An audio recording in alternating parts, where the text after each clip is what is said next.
아까 강사님에 대해서 제가 잠시 소개해 드렸지만 다시 한번 소개합니다. 임찬순 목사님은 충청남도 당진 정미면이라고 하는 곳이 있는데 거기 산성감리교회 아버님이 그 교회 장로님이십니다. 천안고등학교를 졸업하시고 서울대학교 철학과를 졸업하셨습니다. 그리고 미국 뉴저지에 있는 뚜루 유니버시티 아펜젤라 선교사님이 나온 그 예일 대학하고 쌍벽을 이루는 그 동부의 아주 유서 깊은 우리 감리교 신학교입니다. 거기서 PhD를 얻으셨습니다. 그리고 제가 섬겼던 텍사스 성루가 연합감리교회의 담임 목사님으로 계시다가 지금은 텍사스 알링톤에서 미국인 교회 영어권 목회를 하고 계십니다. 책 출판 때문에 잠깐 한국에 오셨는데 이게 우리 내리교회 오셔서 오늘 말씀을 전하시게 됐습니다. 큰 은혜 받는 시간 될 줄로 믿습니다. 여기 나오신 동선이 조금 기니까 우리 열렬한 박수로 환영하겠습니다.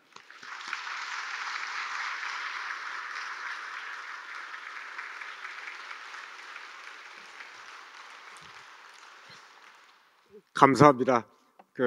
2023년 어린이 주일에 우리 내리교회에 와서 이렇게 단 위에 설 수 있는 기회를 주신 하나님, 또 우리 늘 저한테 전화도 목사님 가끔 하셔서 격려해 주시고 그러시는데 이런 귀한 기회를 주셔서 감사합니다. 성도님들께도 감사를 드립니다. 우리 어린이들은 미래 세대의 주인공이라고 그렇게 이야기합니다. 단순한 미래가 아니라 우리 미래의 기독교의 주인공일 수도 있을 것입니다. 우리 김웅주 목사님이 내리교회를 한국의 어머니 교회, 그런 말씀을 이렇게 많이 하시는 것을 글을 통해서 접할 수가 있었습니다. 정말 이 한국 감리교회 중에서 가장 오래된 내리교회 안에서 새로운 세대가, 미래 세대가, 우리 아이들이 정말 믿음으로, 신앙으로, 영적으로 귀하고 아름답게 자라는 그런 놀라운 역사가 여러분들의 수고와 눈물과 기도로 이루어지실 수 있기를 주님의 이름으로 간절히 축원합니다. 첫 부활절 아침이 열렸습니다.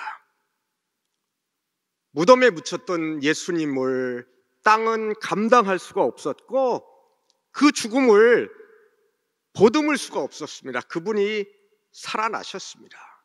그런데 제자들은, 특히 엠마오로 가는 두 제자들은 빈 무덤을 방문한 동료 제자들을 통해서 그 부활의 소식을 들었지만 그들의 마음은, 그들의 몸은 죽음의 파워와 슬픔에 짓눌려 있었습니다. 부활의 복음을 들었어도 그것을 받아들이지 못하고 고향으로 낙향을 합니다. 그 길 위에, 엠마오로 가는 25일이나 되는 그 길 위에 부활하신 주님이 친히 그들을 찾아오셔서 함께 걸어도 알아보지를 못합니다. 사실은 관심이 없었습니다. 왜냐? 그들은 슬픔에 빠져 있었기 때문에 자기들의 슬픔만을 계속 이야기하실 뿐이었습니다. 부활하신 주님이 그 25리의 길 위에서 그들에게 2-3시간을 성경을 가르치기 시작합니다. 모세로부터 예언자의 글까지 그렇게 성경은 말하고 있습니다. 모세가 뭐지요? 이거는 그냥 모세가 아니라 모세오경을 말한다고 성서학자들은 그렇게 말합니다.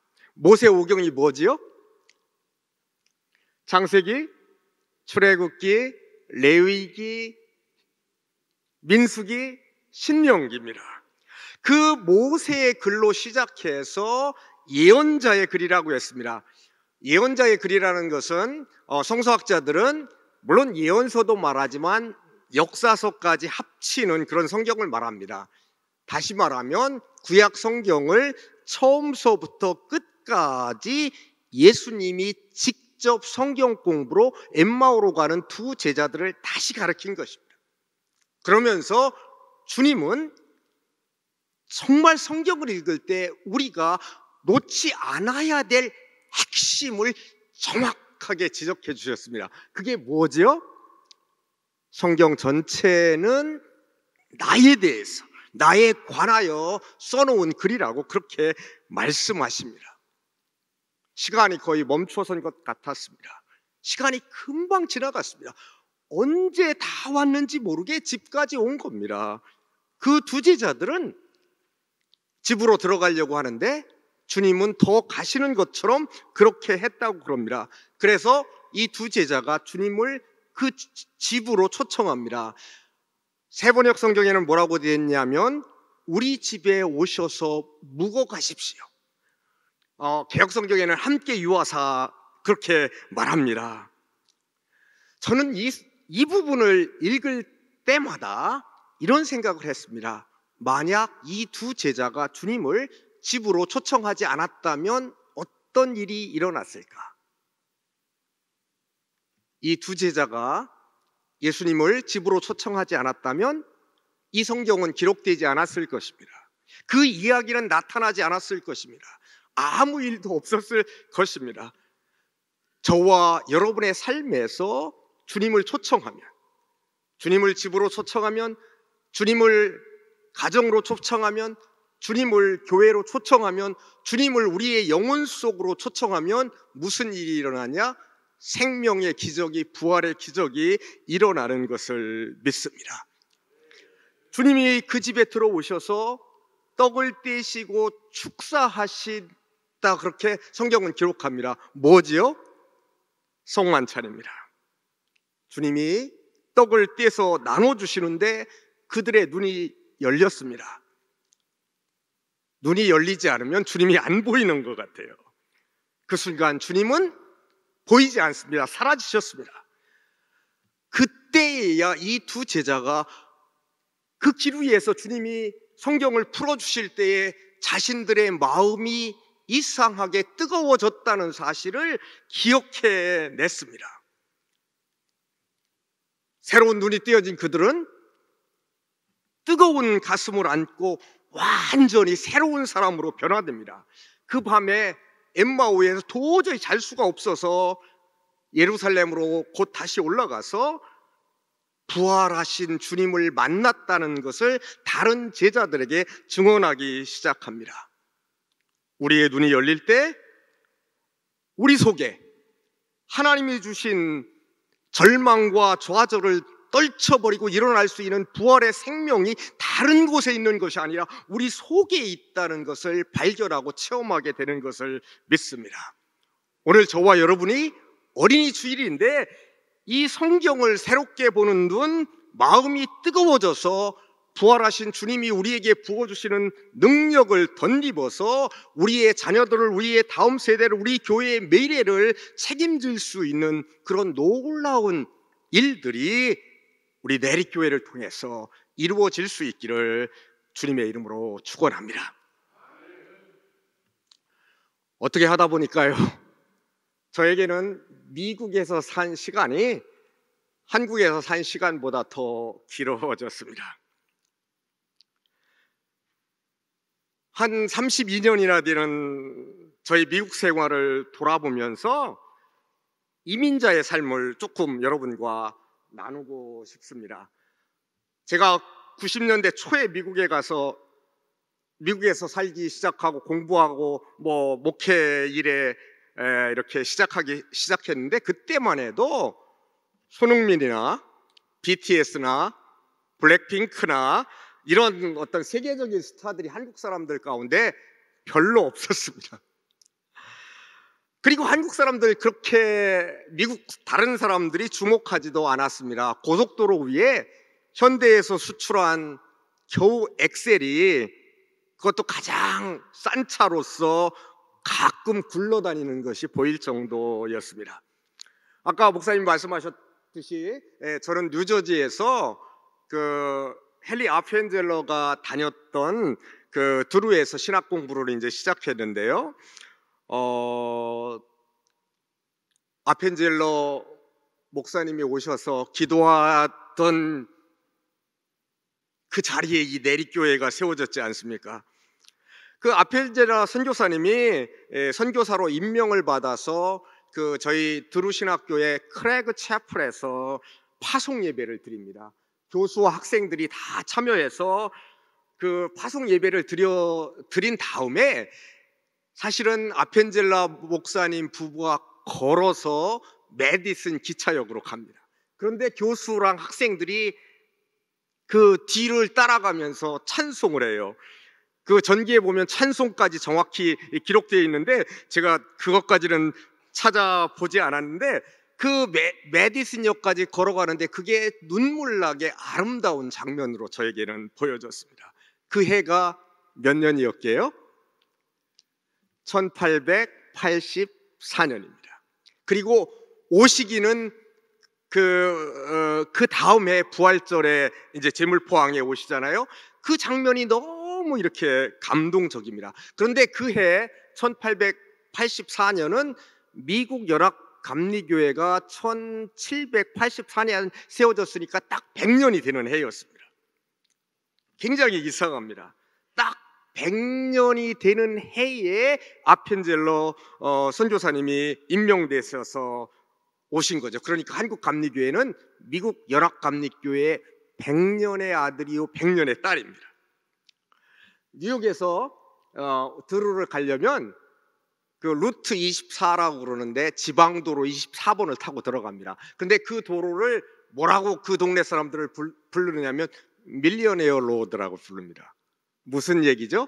그 길 주위에 부유층 백인들이 삽니다. 그래서 그 메디슨이라는 동네는 흑인들이 뭐 지금은 좀 들어와 있겠지만 거의 들어오지는 못하는 동네입니다. 그러니까 학교를 가면 어떻게 되겠어요? 거의 뭐 대부분 백인 아이들만 있는 거죠. 그러니까 유색인종이라고 할까 소수인종은 그 드루 신학교에 다니는 아프리카에서 온 한국에서 온 학생들의 자녀만 그 소수인종으로 있는 겁니다. 그러니까 저희 딸 지우라고 그러는데 유니스가 1학년이 되었을 때 학교에 다니는 것이 이렇게 행복하지가 않은 거죠. 학교에만 갔다 오면 애가 좀 이상해져서 자기 방에 들어가서 쿡 박혀서 나오지를 않고 그리고 어느 날은 갑자기 오줌도 싸고 그런 일이 일어납니다. 그러면 부모의 마음이 어떻겠어요? 여러분은 뭐 남의 자식이니까 별로 관심이 없으실 수가 있어요. 인종차별을 당하는 겁니다. 잘 놀아주지도 않고 따돌림을 당하고 그런 겁니다. 그래서 저희들이 할 수 있는 일이 뭐 있겠어요? 젊은 부부가 신학생 부부가 기도하는 방법밖에 없잖아요. 근데 그것만 갖고 되지는 않잖아요. 그래서 집사람이랑 저랑 뭐 여러 가지 의논도 하고 그러다가 저희 집사람이 그 학교에 가서 지우를 어떻게든 좀 도와줘야 되겠다 생각해서 일일 교사를 자원했습니다.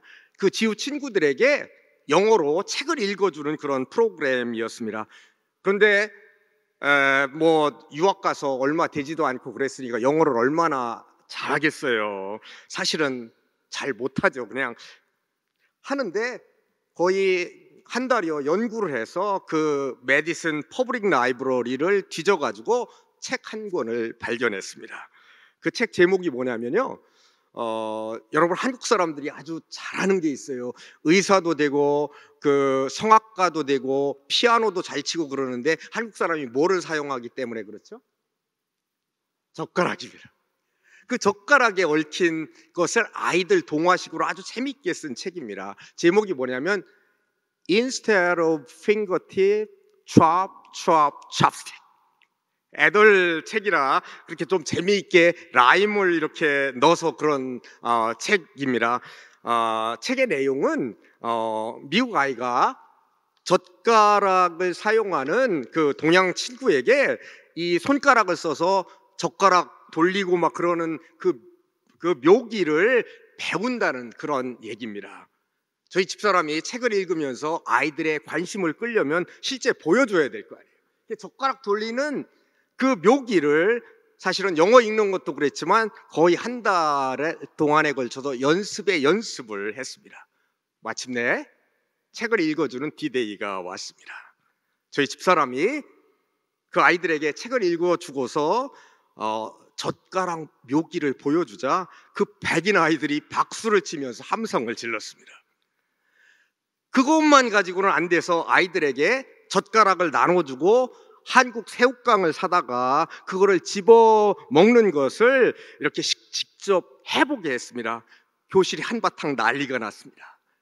그 조그만 학교에 그 교실이 흥분과 감동의 도가니가 됐습니다.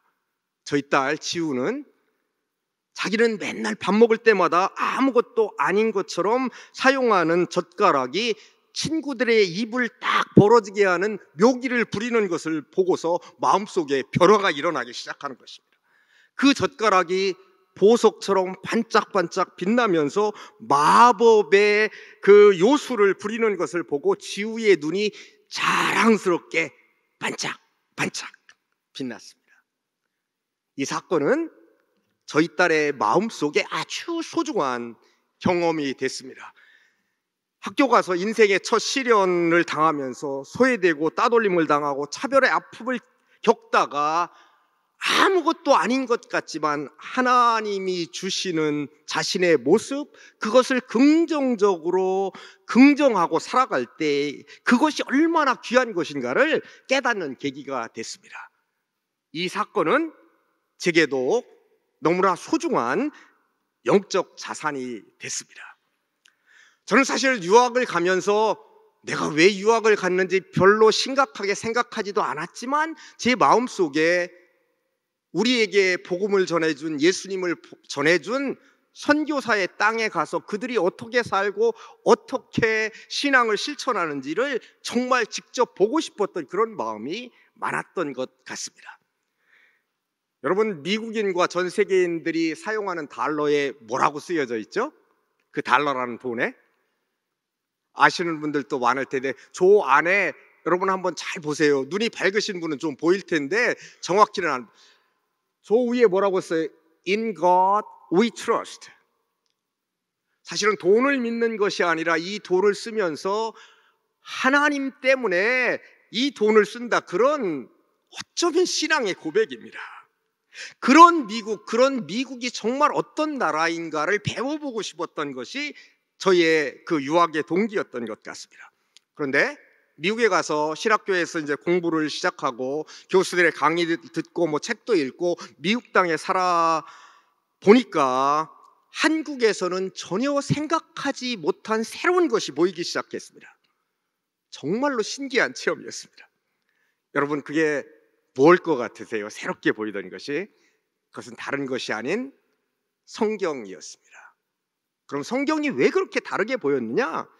어느 날부터 성경이 이상하게 이거 성경이야말로 이민자의 책이구나, 그런 생각이 들었습니다. 혹시 여러분 그런 생각 해보신 적이 있으세요? 성경이 이민자의 책이다. 여러분은 머리가 좋아서 그런 생각 해보셨을 것 같은데 저는 한국에서 살 때는 그런 생각 한 번도 안 해봤습니다. 여러분, 창세기에서 하나님이 아브라함을 불러요. 그래서 아브라함을 어디를 떠나라고 해요? 내 고향, 본토, 친척, 아비집을 떠나라고 그러잖아요. 그래서 아브라함이 갈대아 우르에서 살다가 갈대아 우르를 떠나가지고 하나님이 가라는 약속의 땅, 가나안 땅을 갔어요. 그런데 가나안 땅을 가니까 그 땅이 뭐 젖과 꿀이 흐르고 축복의 땅이고 좋은 땅인지는 모르겠지만 비가 안 와요. 살 수가 없어요. 다시 이민을 또 다른 나라로 가요. 그게 이집트였습니다. 애굽이었습니다. 근데 애굽에서도 못 살아요. 다시 돌아와요.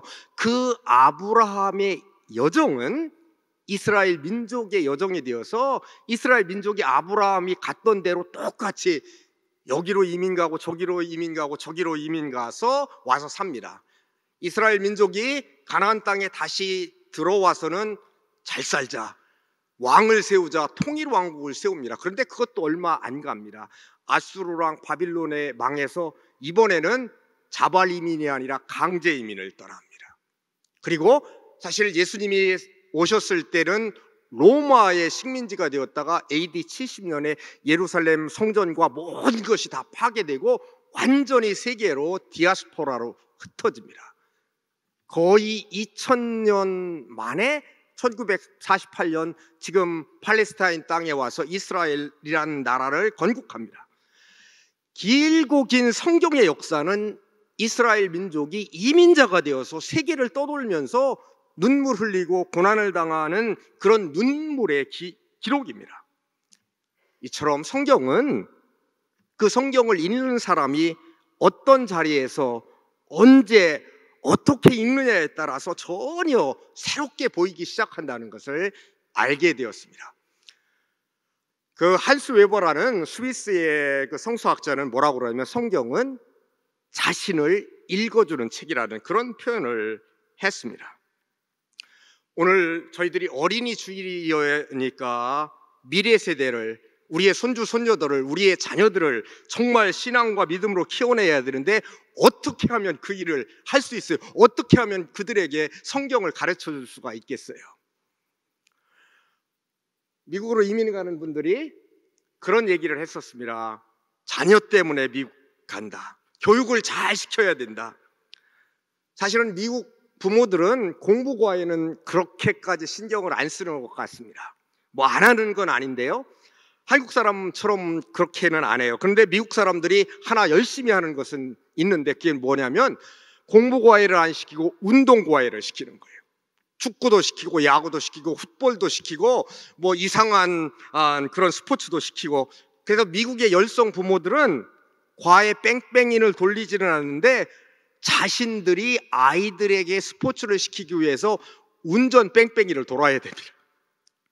그것 때문에 죽어나는 부모들도 많습니다. 미국 땅덩어리가 넓으니까 아이들이 과외 활동을 하면 다른 학교랑 시합하고 그러는데 다 그 아이들을 주는 것이 보통 일이 아닙니다.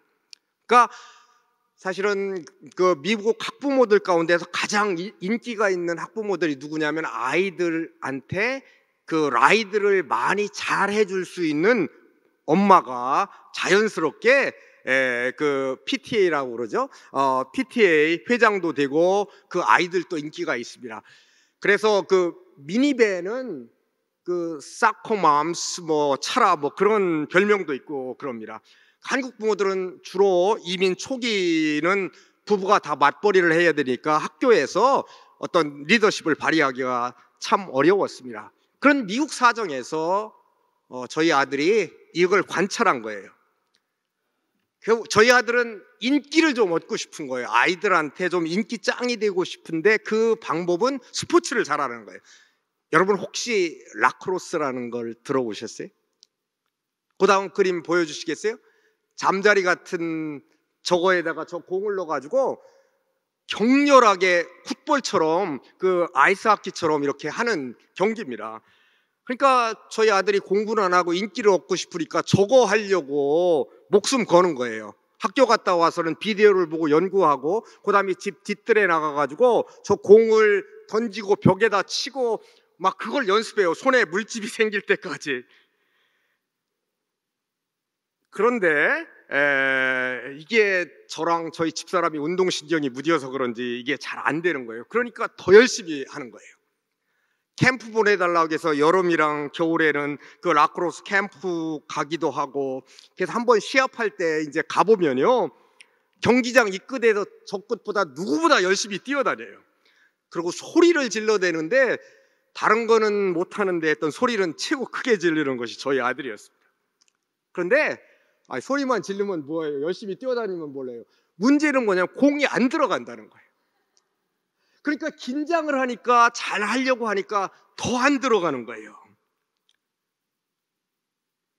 자기의 존재를 확인하고 싶어서, 인기를 얻고 싶어서 해는데 이게 소리 없는 메아리가 돼서 돌아오네요.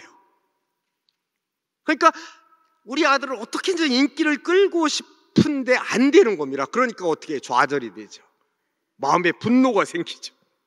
그러니까 더 그 아이들을 따라가서, 흑인 아이들이 보통 이렇게 바지를 입으면 엉덩이에 내려오게 걸쳐서 있습니다. 그런 거를 이렇게 하는 거예요. 그러니까 저희 아들이 자기는 땅콩 많다고 그래요. 저보다 조금 작은데 땅콩 많다고 그러는데 키를 높이려고 이 운동화에다가 밑에다가 깔창, 키 높이 깔창을 대고 뭐 주말에 되면 브레이크 댄스 연습을 하고 그래요. 그런데 안 되는 거예요. 그러다가 마지막 순간에 깨달은 것 같아요. 우리식으로 말하면 고3에 들어가서는 이거 갖고는 도저히 안 되니까 잘하는 걸 하자 해서 공부를 하기 시작하더라고요. 그래서 어느 날 보니까 이 신발에 깔창이 없어졌어요. 더 이상 그거 안 하는 거예요. 그때 제가 저희 아이가 쓴 대학교에 보내는 그 에세이를 발견하게 됐습니다. 제목이 뭐냐면 넘버입니다. 숫자입니다. 이렇게 썼더라고요. 숫자들의 행진, 기묘한 줄맞춤, 그 세계에는 감정도 느낌도 한쪽으로 치우침도 없다. 한 숫자도 소외되거나 따돌림 당하지 않고 모두들 정해놓은 원리를 따라 질서정연하게 움직인다. 이 숫자들의 세계는 나를 매료시킨다. 아이들한테 따돌림을 당하고 인기도 없으면서 자기와 싸우던 그 격렬한 싸움을 멈췄습니다. 오랜 동안 작은 키, 왜소한 외모, 변변치 못한 부모의 도움들을 그런 거를 넘어서서 아이들한테 인기를 얻고 싶었던 아들의 불타는 투지가 무너져 내렸습니다. 그리고 스포츠로 인기를 끌고 싶어왔던 것을 포기합니다. 그리고 백인이나 흑인들 식으로 그들을 따라가는 것을 더 이상 하지 않고 이제는 자기 자신이 가지고 있는 장점, 보물, 자신의 가치와 척도를 찾고자 했습니다. 그래서 저희 아들이 발견한 것이 숫자에 대한 자기의 관심을 가지고 수학을 하고 비즈니스를 공부하고 대학을 졸업한 후에도 투자의 회사에 들어가서 자기 안의 보물을 더욱더 키워내는 작업을 계속하고 있습니다. 10대에 인기 끌고 싶어서 변두리 인생을 살던 저희 아들은 그 아픈 경험을 통해서 자신의 내면에 있는 위대한 것을 끌어내는 그 위력을 배웠던 것 같습니다. 이것이야말로 새로운 세계에 도전할 수 있는 위대한 힘이라는 것을 저도 아이를 지켜보면서 발견할 수가 있었습니다. 제가 성경을 다른 책이 아니라 이민자의 경전으로 보자 성경이 새로운 시각으로 보이는 겁니다. 하나님은 구석쟁이에서 마지널리티에서 어려움을 당하고 고난을 당한 이를 찾아오시는 하나님을 발견하게 되었습니다. 마지널리티는 모퉁입니다. 구석진 곳입니다. 지리적으로 센터와 멀어진 곳입니다. 그런데 하나님은 당신의 백성들을 중심에서 잘나고 힘 있는 자를 찾지 않고 구석쟁이에서 차별과 억압을 당하면서도 빈손 들고 하나님 앞에 나와서 기도하고 간구하는 일을 찾아오시는 것을 믿습니다. 하나님이 우리 한민족을 언제 찾아오셨어요?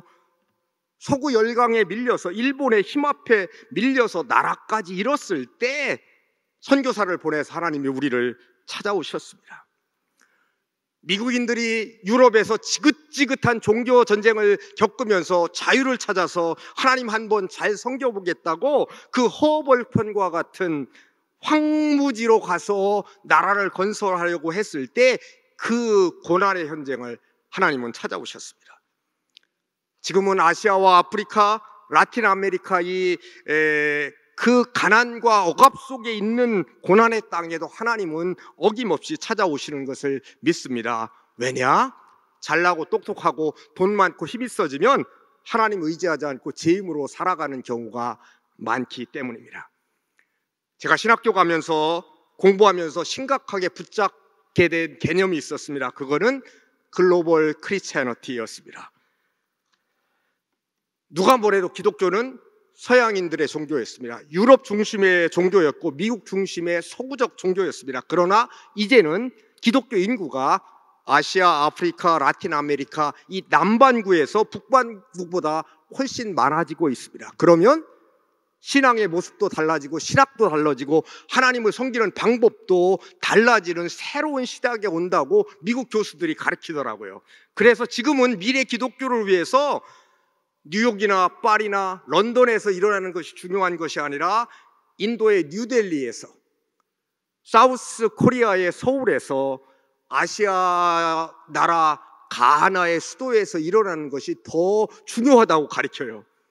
그러니까 저는 그렇게까지 생각하지 못했는데 감실 출신의 똑똑한 후배가 저를 한번 찾아오더니 그래요. 형, 우리 유학 잘못 온 것 같아. 중국으로 가야 되는데 이 막차를 잘못한 것 같아. 그렇게 얘기를 하더라고요. 근데 제가 이런 성경 이민자의 책이구나를 발견하고 이 마지널리티가 중요하다는 것을 경험하게 되었을 때 저희 신학교에 계시던 이정용 교수님을 만나게 됐습니다.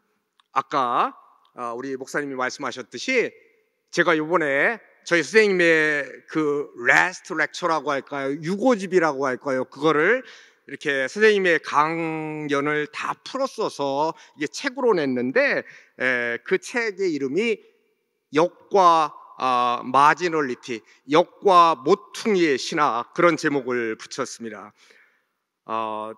우리 김홍기 목사님한테 제가 목사님 추천 글을 좀 써달라고 그랬더니 우리 목사님이 이런 그 아주 짤막한 코멘트를 넣으셨어요.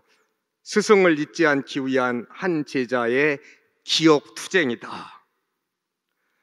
여러분, 목사님 너무 이렇게 그 표현이 너무 멋있잖아요. 저 글을 받아드는 순간 제 마음이 이게 불이 붙는 거예요. 저희 선생님 조남이 이 정룡인데 발을성에다가 용기용자를 씁니다. 트루 커리지입니다.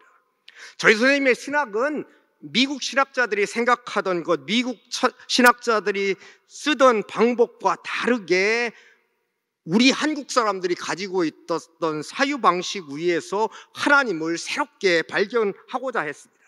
예수 그리스도는 중심의 센터 오브 센트럴리티가 아니라 모퉁이의 머릿돌이라고 표현하셨습니다. The margin of marginality.